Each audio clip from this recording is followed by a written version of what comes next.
Assalamualaikum warahmatullahi wabarakatuh.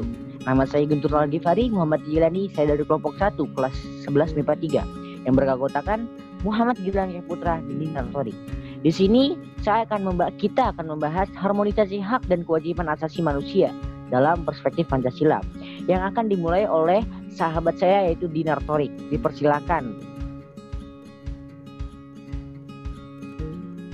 Yang pertama, saya akan menjelaskan konsep hak dan kewajiban asasi manusia. Next. Makna hak asasi manusia. Yang pertama, dalam pengertian hak asasi manusia atau HAM terkandung dua makna. Makna tersebut adalah pertama, bahwa HAM adalah hak alamiah yang melekat pada diri manusia sejak dilahirkan. Hak alamiah ini adalah hak yang melekat sebagai bagian dari kodrat manusia. Kedua, bahwa HAM adalah alat atau instrumen yang berfungsi menjaga harkat dan martabat manusia sesuai dengan kodratnya tersebut. Dua makna tersebut di atas terkandung dalam pengertian hak asasi manusia itu sendiri, yakni menurut UU nomor 39 tahun 1999. Seperangkat hak yang melekat pada keberadaan dan hakikat manusia sebagai makhluk Tuhan yang Maha Esa yang merupakan anugerah yang wajib dihormati, dijunjung tinggi serta dilindungi negara, pemerintah, hukum, dan setiap pribadi demi kehormatan juga perlindungan terhadap harkat dan martabat manusia. Next. Makna kewajiban manusia. Kewajiban asasi manusia adalah sesuatu yang wajib dilakukan oleh setiap individu sebagai makhluk hidup. Contoh, kewajiban manusia. A. Kewajiban manusia menjalankan tugasnya sebagai makhluk hidup. Kewajiban sosial atas dasar norma dan tingkah laku yang telah berlaku di masyarakat. Kewajiban kepada Tuhan Yang Maha Esa. Dan kewajiban menghargai hak asasi manusia. Next.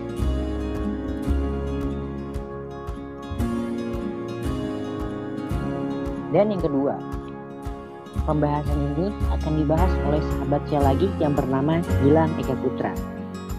Dipersilakan.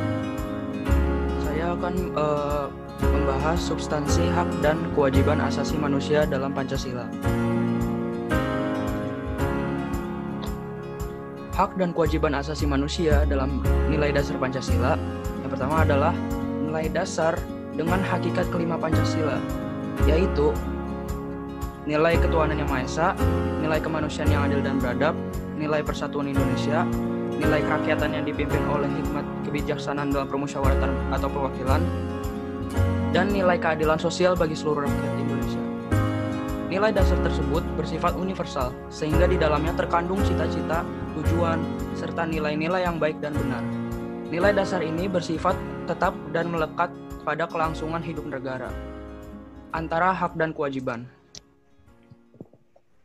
Selanjutnya adalah hak dan kewajiban asasi manusia dalam nilai instrumental Pancasila. Hak asasi manusia dalam nilai instrumental merupakan penjabaran dari nilai-nilai dasar Pancasila. Nilai instrumental sifatnya lebih khusus dibandingkan dengan nilai dasar. Dengan kata lain, instrumental merupakan pedoman pelaksanaan kelima sila Pancasila. Perwujudan nilai instrumental pada umumnya berbentuk ketentuan-ketentuan konstitusional mulai dari Undang-Undang Dasar sampai dengan peraturan daerah. Selanjutnya adalah hak dan kewajiban asasi manusia dalam nilai praksis sila-sila Pancasila. Nilai praksis sila-sila Pancasila merupakan realisasi nilai-nilai instrumental suatu pengalaman dalam kehidupan sehari-hari. Nilai praksis Pancasila senantiasa berkembang dan selalu dapat dilakukan perubahan dan perbaikan sesuai dengan perkembangan zaman dan aspirasi masyarakat. Hal tersebut dikarenakan Pancasila merupakan ideologi yang terbuka.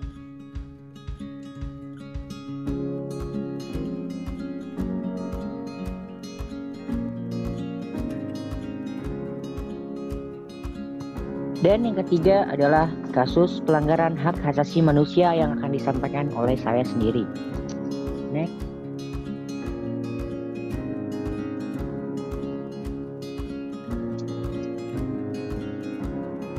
Yang pertama, penyebab pelanggaran HAM. Ada beberapa faktor yang dapat menjadikan terjadinya pelanggar HAM. Pelanggaran HAM bisa disebabkan oleh faktor-faktor berikut ini. Yang pertama, faktor internal yang merupakan dorongan untuk melakukan pelanggaran HAM yang asalnya dari diri si pelanggar sendiri. Sikap egois atau terlalu mementingkan diri sendiri, rendahnya kesadaran HAM, dan sikap enggak toleran bisa menjadi beberapa faktor yang menyebabkan si pelanggar melakukan pelanggaran HAM terhadap orang lain. Misalnya saja sikap enggak toleran yang membuat seseorang tidak bisa menerima perbedaan yang ada dan cenderung melakukan diskriminasi. Dan yang kedua, faktor eksternal, yaitu faktor di luar diri pelanggaran yang bisa mendorong terjadi pelanggaran HAM. Faktor-faktor tersebut antara lain penyalahgunaan kekuasaan, ketidaktegasan aparat penegak hukum, penyalahgunaan teknologi, dan kesenjangan ekonomi yang tinggi. Hal-hal itu berada di luar kondisi si pelanggar, namun bisa mendorong untuk si pelanggar untuk melakukan sebuah pelanggaran HAM. Misalnya saja adanya penyalahgunaan teknologi yang dapat memicu timbulnya kejahatan. Next.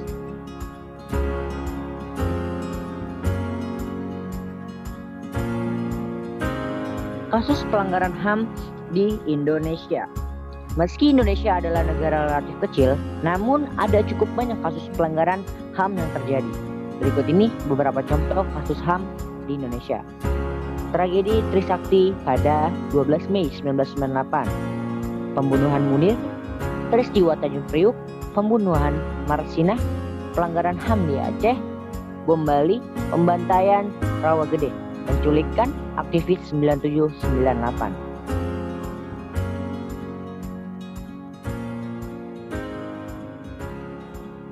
Yang keempat adalah upaya penegakan HAM yang insya Allah disampaikan oleh sahabat kami Dinar Torik.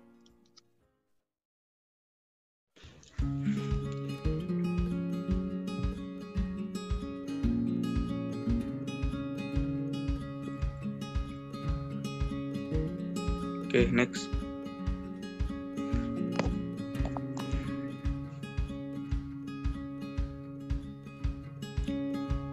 Upaya pemerintah dalam menegakkan HAM. Upaya pemerintah dalam menegakkan HAM di Indonesia antara lain: 1. Penegakan undang-undang. 2. Pembentukan komisi nasional. Pemerintah membentuk beberapa komisi nasional untuk membantu pemerintah dalam menegakkan hak asasi. Adapun komisi nasional tersebut antara lain Komisi Nasional Perempuan dan Komisi Perlindungan Anak atau KPAI. Ketiga, pembentukan pengadilan HAM. Pengadilan HAM ini dibentuk berdasarkan UU nomor 26 tahun 2000 tentang pengadilan HAM. Dalam menjalankan perannya, pengadilan ini berperan khusus dalam mengadili kejahatan genosida dan kejahatan terhadap kemanusiaan. 4. Penegakan melalui proses pendidikan. Penegakan hak asasi manusia juga dilakukan melalui proses pendidikan, baik itu dalam pendidikan formal, informal, maupun non-formal.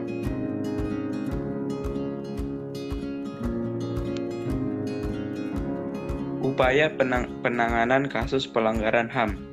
Berikut ini merupakan pencegahan yang dapat dilakukan untuk mengatasi berbagai kasus pelanggaran hak dan pengingkaran kewajiban warga negara. A. Supremasi hukum dan demokrasi harus ditegakkan. Mengoptimalkan peran lembaga-lembaga selain lembaga tinggi negara yang berwenang dalam penegakan hak dan kewajiban warga negara seperti Komisi Pemberantasan Korupsi, Lembaga Ombudsman Republik Indonesia, Komisi Nasional Hak Asasi Manusia, Komisi Perlindungan Anak Indonesia, dan Komisi Nasional Anti Kekerasan Terhadap Perempuan. Meningkatkan kualitas pelayanan publik untuk mencegah terjadinya berbagai bentuk pelanggaran hak dan pengingkaran kewajiban warga negara oleh pemerintah. Meningkatkan pengawasan dari masyarakat dan lembaga-lembaga politik terhadap setiap upaya penegakan hak dan kewajiban warga negara. Meningkatkan penyebarluasan prinsip-prinsip kesadaran bernegara kepada masyarakat melalui lembaga pendidikan formal, sekolah atau perguruan tinggi maupun non-formal, kegiatan-kegiatan keagamaan dan kursus-kursus. Ya, beruntung juga video itu kemudian tersebar dan kejadiannya terekam ya oleh seseorang. Jadi bisa ada tindak tegas, entah itu dari pihak sekolah ataupun dinas pendidikan terkait. Yang intinya adalah hanya karena hal sepele, nyawa seorang anak bisa hilang di tangan temannya sendiri. Yang lebih miris, hal seperti ini justru terjadi di lingkungan sekolah sendiri. Hak anak untuk mendapatkan pengawasan pun terabaikan. Seperti yang tadi ya, viral di mana-mana video sedang duel kembali menggegerkan dunia pendidikan. Lalu, tercatat juga ada sejumlah kasus penganiayaan anak yang dilakukan oleh teman sebayanya dalam beberapa tahun terakhir. Kami berikan untuk Anda, ini menjadi catatan juga untuk kita ya, bagaimana lingkungan yang seharusnya menjadi tempat kedua anak-anak itu bisa mendapatkan pendidikan dan juga perlindungan justru menyebabkan korban jiwa. Misalkan terjadi di September 2015, memang sekitar 3 tahun yang lalu, ini terjadi di area SD Negeri Kebayoran Lama, Jakarta Selatan. Dan bisa kita simak bersama bahwa kejadiannya ataupun kronologinya adalah siswa kelas 2 SD meninggal dunia setelah berkelahi dengan teman sekelasnya di lingkungan sekolahnya sendiri. Dan dugaan awalnya ini karena ada perkelahian mulut. Coba bayangkan, ternyata ada kekerasan yang terjadi tanpa adanya pengawasan dari guru ataupun pihak-pihak yang ada di sekolah tersebut. Bukan hanya itu saja, kita coba bergeser di tahun 2017, tepatnya Agustus 2017, masih sama siswa kelas 2 SD, coba Anda bayangkan umurnya saja belum belasan tahun ya, meninggal dunia setelah berkelahi di halaman sekolah. Ini lokasinya terjadi di Sukabumi, Jawa Barat. Dugaannya itu jika ada otopsi begitu ya, sudah dilakukan oleh pihak kepolisian, ditemukan memar-memar dan diduga karena dirundung, dibully dulu oleh teman-temannya, kemudian dilempar minuman beku yang tentu saja sangat menyakitkan untuk fisik seorang anak yang baru berusia belum belasan tahun itu, hanya kelas 2 SD saja. Selanjutnya di November 2017, masih di tahun yang sama, ini terjadi di Bandung, Jawa Barat. Kemudian ada duel antara dua siswa kelas 5 SD saat perlombaan senam Hari Guru. Padahal ada banyak guru di sana, tapi ternyata perkelahian ini kemudian tidak masuk ke dalam pantauan mereka hanya karena masalah sepele dan diketahui setelah penjaga sekolah melihat korban pingsan kemudian dibawa ke teras kelas untuk dilakukan penanganan pertama. Namun sayang nyawanya memang tidak tertolong. Dan dugaan kronologinya adalah pelaku terganggu korban yang menyalakan motor bising. Nah, akhirnya karena ini ada korban jiwa, tapi memang korban ataupun keluarga korban menolak untuk diotopsi dan memilih menggunakan jalan damai. Jadi pelaku yang selama ini tinggal bersama sang kakek mendapatkan binaan di PPA Bandung sebab sang anak mengalami depresi yang sangat berat. Kita tentu saja ya harus coba menelusuri dan juga mengetahui sebab penyebab dan bagaimana akhirnya sekolah bisa lepas memantau mereka. Tapi kan anak-anak ini masih di bawah umur. Usianya kalau bawah umur kan kalau menurut undang-undang tuh 12 sampai 18 tahun. Tentu ada hak dan kewajiban orang tua juga. Jadi tidak semua diserahkan ke sekolah, tidak semua diserahkan ke guru ya. Yang mengkhawatirkan justru malah di antara mereka ini karena pesan-pesan di media sosial mungkin, atau mungkin informasi-informasi yang belum harusnya mereka terima. Di Bogor beberapa waktu yang lalu wali kota Bogor sempat menyidang jual beli senjata tajam di kalangan anak SMP dan anak SMA. Ada celurit, ada senjata tajam yang lainnya yang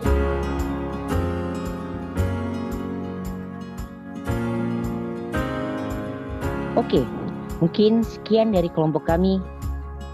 Dan terima kasih kepada penonton dan terima kasih kepada Pak Andi. Saya selaku moderator, apabila ada salah kata ataupun kurang, saya memohon maaf. Mungkin sekian dari kami. Wassalamualaikum warahmatullahi wabarakatuh.